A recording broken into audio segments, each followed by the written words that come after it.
You are sitting on a gold mine. The gold mine you are sitting on is your native language. Hello, my friends. Danny here, the alpha who teaches the alphas how to be. Wait for it. Alpha. Yeah, it's me, boys. The latest addition to the manosphere. We're here, we're doing it. What's up in the hood? Anyway, let's shoot the shit today because I've got a lot of stuff on. Nah, I'm kidding. I wish I was alpha, but unfortunately, I've got hair still. I'm not a fully bald man with a big Chechen warlord beard, and I don't have any tattoos. So yeah, it's just not working out for me at the moment. The kind of alpha look. But give it 10 years, I will be the alpha of all alphas. Take my word for that. Anyway, what is the most alpha thing we can do? In my opinion, the most alpha thing we can do is teaching English online whilst traveling the world. And basically living wherever the hell you want to live and living a lifestyle whereby you do whatever the hell you want and you sponsor the lifestyle through the means of teaching English to the emerging market of people all over the world who want to study English.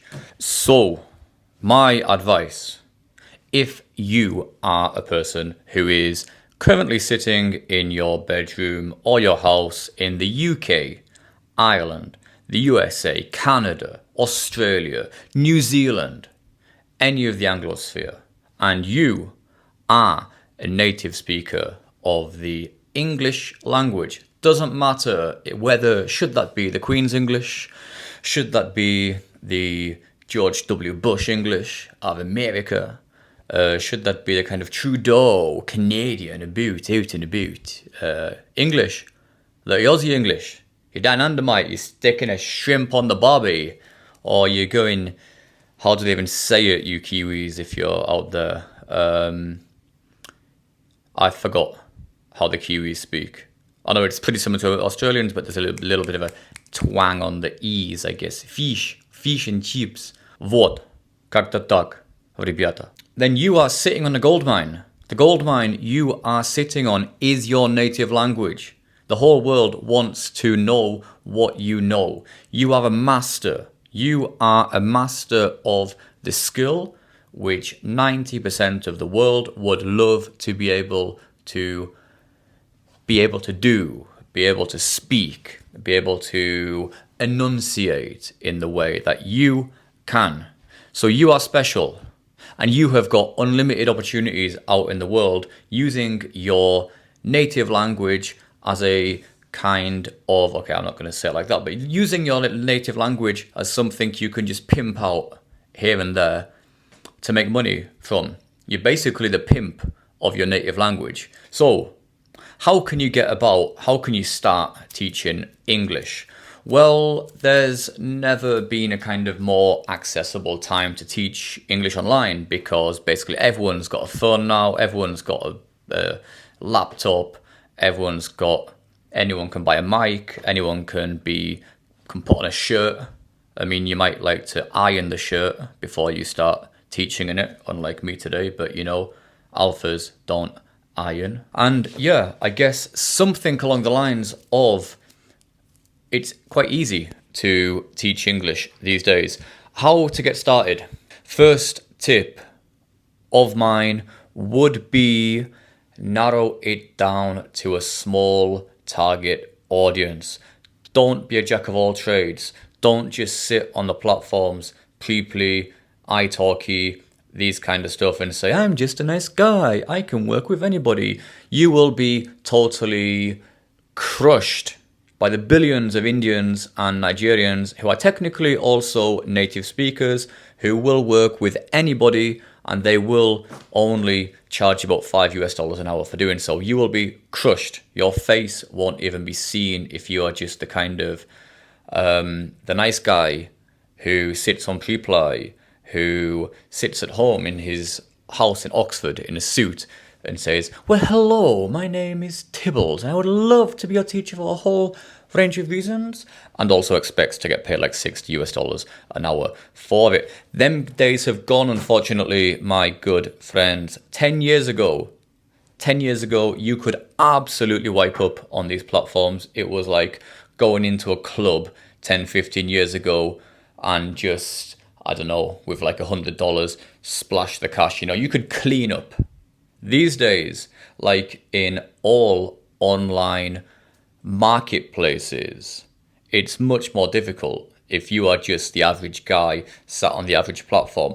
Look at Reply as Tinder.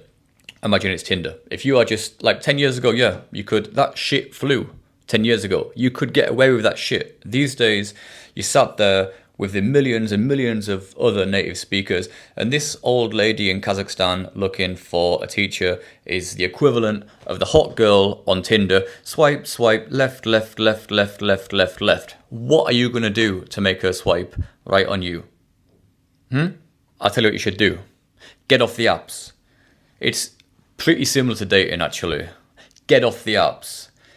Start a presence on Instagram, on TikTok. Find a target audience. Find a target market. It could be Georgia. It could be any country. I'm in Georgia. I know a guy here. I don't work on the Georgian market. I work on the Ukrainian market. But I do know a guy here who he's from the UK, and he started a page here in Georgia. He's learned a bit of Georgian, and he is totally smashing. I mean, not literally, I guess, but he is totally zoomed in so far just on the Georgian market. And a lot of people would say, well, Danny, that's a tiny market. There's like 2 million people in all of Georgia. Yes, it's a small market, but there are also so few people who know anything about Georgia. There are so few people who know any Georgian. And if you can really show the locals that you know a bit of their language, you know their culture, you know how it works for them with money, you know the kind of way they learn, you know their values, you know what shit flies with them, what shit doesn't fly, what they like, what they don't like. And you can show this on social media, ideally making funny videos in their language, at least semi in their language.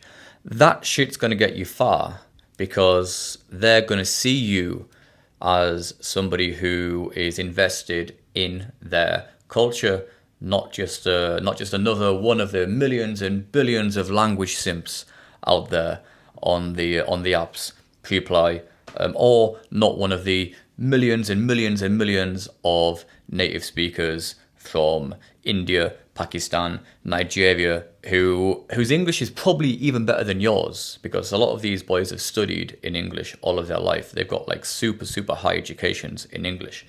And they will take $5, $10 an hour because they live in a country which allows them to. So, zoom in. Second piece of advice, be radical. That's my advice now for almost everything. Be radical. You cannot be that guy anymore in 2026, just the kind of the average, the normie. Like, I don't like to use that word, the normie. But don't be a language normie. Don't be the kind of guy the guy who's just, well, I pronounce my P's and Q's, and if you like, I can help you too. Something like this. Just rip it down. Get it all away. Like, I just want to go now. Be radical. Stand out. Open an account on social media.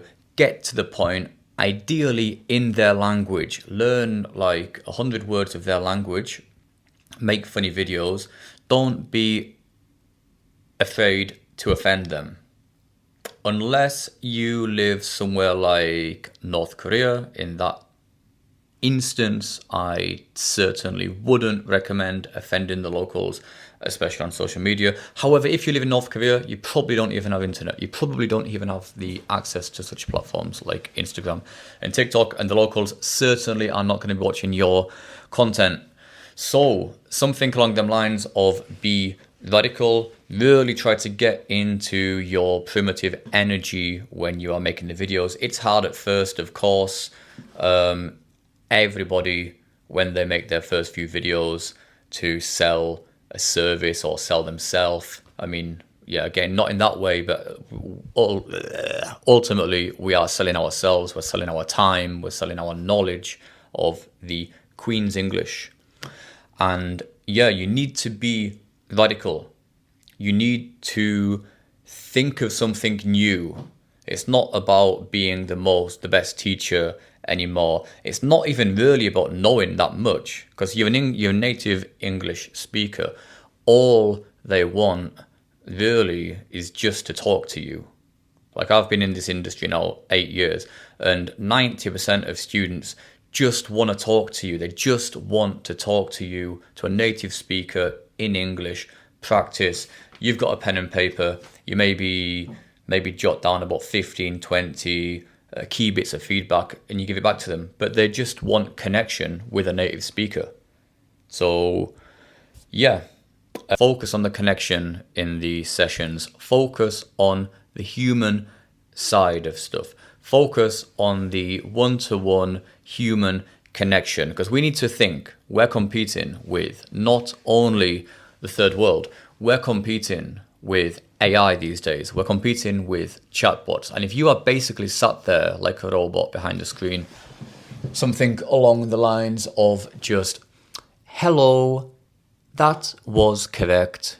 Please give me one more example of a suffix in the past perfect continuous tense, then AI can do that.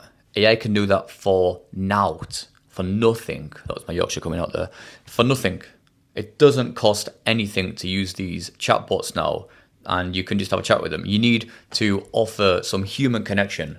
And I'd say that's my advice also for anybody who is competing against AI online. You need to be shouting and screaming authenticity, humanness, human connection. I will offer you not only English practice, I will offer you connection with the human being from a being like baked bean from another part of the world. I will offer your soul nourishment through having the one-to-one connection of just, of course, only speaking connection. And it's online, so like I guess it's kind of, anyway, not going down that rabbit hole, but offer something human. Be human. Be yourself. It doesn't matter. Actually, again, it doesn't really matter how much you know about the ins and outs of the language, because most students don't want that. Most students now, everyone has ChatGPT. Everyone has. You don't even need to really be able to explain the grammar, because it's all on ChatGPT. And if they ask you a question, you can just put that question into ChatGPT, see what it says, give it back to them. But they probably won't even ask the question, to be honest. If it's a question these days about grammar, they'll probably make a note of it and they'll ask ChatGPT themselves after. They don't want you to be an expert of Shakespeare. They don't want you to be an expert of the ins and outs of every little thing. They just want human connection with a native speaker, a bit of feedback, a bit of encouragement, and just to have a conversation. Because more than likely, the country where they live has very, very few native speakers living there, so they have to outsource such connection to you. And it doesn't matter where you are. You can be in Bali, you can be in Thailand, you can be in Georgia, you can be anywhere as a native speaker. You are a native speaker. That is a status you will never lose, unless I guess you have a kind of very serious head trauma whereby you do literally just forget all of the linguistics you've learned, and you just, I mean, in that case, I guess you'd be a cabbage anyway. So like, I guess that's the last thing you'd be thinking of, teaching English. But yeah, it's a status. You are so lucky. You don't realize how lucky you are if you are now sitting in the USA, in the UK. If you are a native speaker of English, just get out into the world. You will have unlimited opportunities as there will be unlimited interest in speaking to you just because you are a native speaker of your language. That can be also a little bit demoralizing, of course, Like, do these people actually really want to speak to me, or do they just want to practice their English? Like, am I really such an interesting kind of giga chad, alpha male, manosphere, just done? Or am I just a native speaker of a much sought after language? 9 times out of 10, it's the latter, but I guess that's life.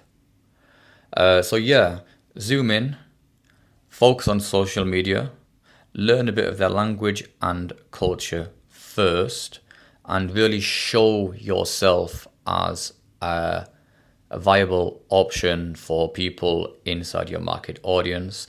I did this on the Ukrainian market. I still make content in Ukrainian for Ukrainians. I get about 1.5 million views a month on Instagram. I've got a basically unlimited, or not unlimited, I mean, nothing's unlimited, of course, but yeah, enough, Danny, enough blowing your own trumpet. Like, I'm comfortable for the moment. I've got a level of being quite well known on social media, on a certain niche market, and short of the internet totally going down all over the world, or AI like fully taking over, I would like to think that I've got a steady stream of income teaching English online, at least as one of my income streams, for the next, I don't know, at least 5-10 years. And these days, in 2026, 5-10 years is a long time, because God knows what's around the corner. And I think actually very few people can say that they, again, Danny, trumpet, blowing me on trumpet. I think very few people can say that they at least have a job which is relatively stable for the next 5-10 years. But if you can get a following, if you can get your face out there, Jesus Christ, get your face out there. Get out there, do something radical on social media. Go to the country, like, know 50 weird things that the locals do, and just say it. You know, you can start like the first sentence in the local language. For example, if you know, like, at least just I don't know, like if it was Turkish, for example, Merhaba arkadaşlar, ben Daniel, İngiltere, yaşıyorum, geliyorum. And okay, like, hey, my name's Danny, I come from England, and then you just, boom, do it all in English with Turkish subtitles. Notice something weird about the country. I don't know, in Istanbul, there's so many cats. Oh my God, I can't move for cats. Everywhere you go, cats. In my country, it's not like this. We don't like stray cats. You get a debate happening in the comments, and yeah, I mean, don't deliberately be offensive, especially not in a place like Turkey, because they are quite sensitive to that kind of stuff. Even though they're like wonderful people, but they really try so hard to give foreigners an amazing impression of their country, that if you do say something a little bit critical of the country, it can be taken as a bit of a personal insult. But that's not everyone, and that's actually not relevant, because actually what I'm talking about now is just how you should pick up on some weird things about the country and make notes about it on social media, and at the end say, by the way guys, while you're here, if you're still watching, thank you, and if you are still watching, like, you, thank you. I've got lessons, and I live in Turkey, and I speak a bit of Turkish, and I understand the way you think, because I understand a bit of your language, and I can help you in a way which is digestible for the Turks, which is digestible for the ancestors of Ataturk himself. And I am a child of the Ottoman Empire myself. I mean, I don't know, make something up. In my soul, I am also a child of the Ottoman Empire. And use a bit of patriotism as well. Focus in on a market, make content about this. That's my plan. That's what I've done. If it worked for me, it should work for you. If you want a call one-to-one about how exactly you can do this, which market exactly you want to focus on, then get in touch. I'm more than happy to help out. Try to iron your shirt before your lessons, and I wouldn't recommend having so many buttons undone. I mean, this is a bit language normie these days, but something like this, I guess. Yeah. So don't be a language normie. That is my main take-home point. See you again at some point soon. Yeah. Have an amazing evening, you soon-to-be alpha gigachads. Ciao for now.